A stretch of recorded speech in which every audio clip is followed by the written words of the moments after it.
तो फिर हमने उससे प्यार से पूछा तो बोली पापा मैं मर जाऊंगी।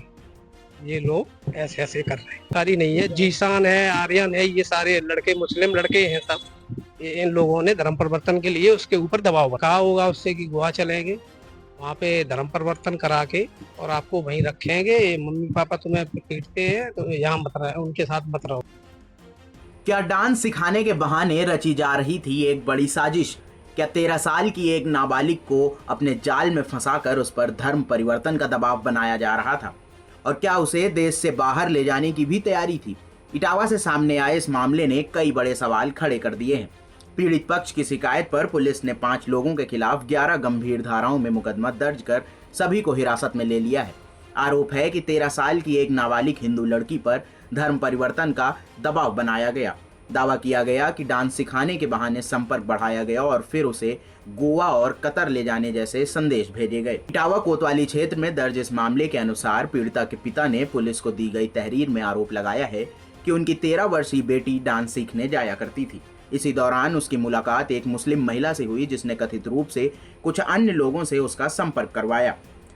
एफआईआर में आरोप लगाया गया कि इसके बाद कुछ मुस्लिम युवकों ने नाबालिग पर मुस्लिम धर्म अपनाने का दबाव बनाना शुरू कर दिया।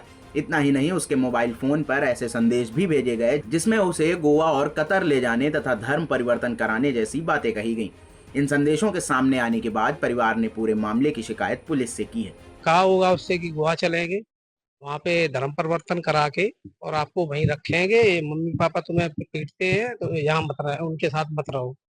तो बच्ची की कुछ रिकॉर्डिंग भी इन लोगों ने की है कि लाइबा नाम की लड़की है, उसने कंटिन्यू उस लड़की पे दबाव बनाया कि अगर लड़की इन लड़कों से बात नहीं की तो हम तुम्हारे मम्मी पापा को ये वीडियो दिखा देंगे जो भी साक्ष्य है। तो इसलिए वो डरी सहमी रही, 1 महीने तक वो खाना पीना ऐसा ही खा रही थी कंटिन्यू।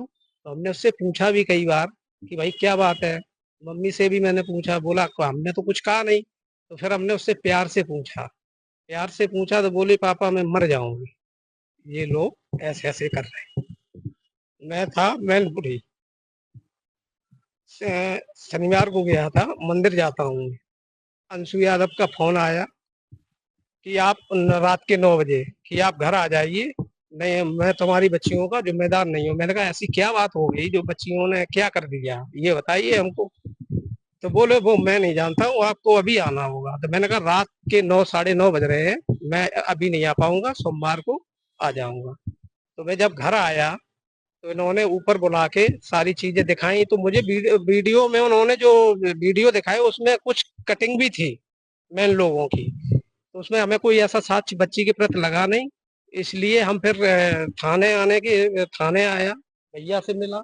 इस तरीके से सारी चीजें हमारे साथ। पीड़ित पक्ष की तहरीर के आधार पर पुलिस ने 4 जुलाई 2026 को 5 लोगों के खिलाफ मुकदमा दर्ज किया। एफआईआर में धर्म संपरिवर्तन प्रतिषेध अधिनियम 2021, पॉक्सो एक्ट तथा आईटी एक्ट की धारा 67 सहित कुल 11 धाराएं लगाई हैं। पुलिस ने सभी 5 नामजद आरोपियों को हिरासत में लेकर पूछताछ शुरू कर दी है।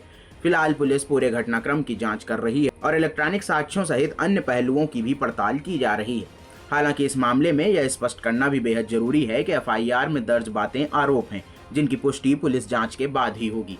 अभी तक पुलिस की ओर से कोई आधिकारिक प्रेस बयान जारी नहीं किया गया है। ऐसे में यह मामला अब पुलिस जांच पर टिका है। जांच में यदि आरोप सही पाए जाते हैं तो कानून के तहत आगे की कार्रवाई की जाएगी, जबकि जांच में सामने आने वाले तथ्यों के आधार पर ही पूरे मामले की वास्तविक तस्वीर स्पष्ट हो सकेगी। फिलहाल इटावा का यह मामला इलाके में चर्चा का विषय बना हुआ है और सभी की नजर पुलिस की जांच के नतीजों पर टिकी है। इटावा से अमित तिवारी की रिपोर्ट, यूपी तक।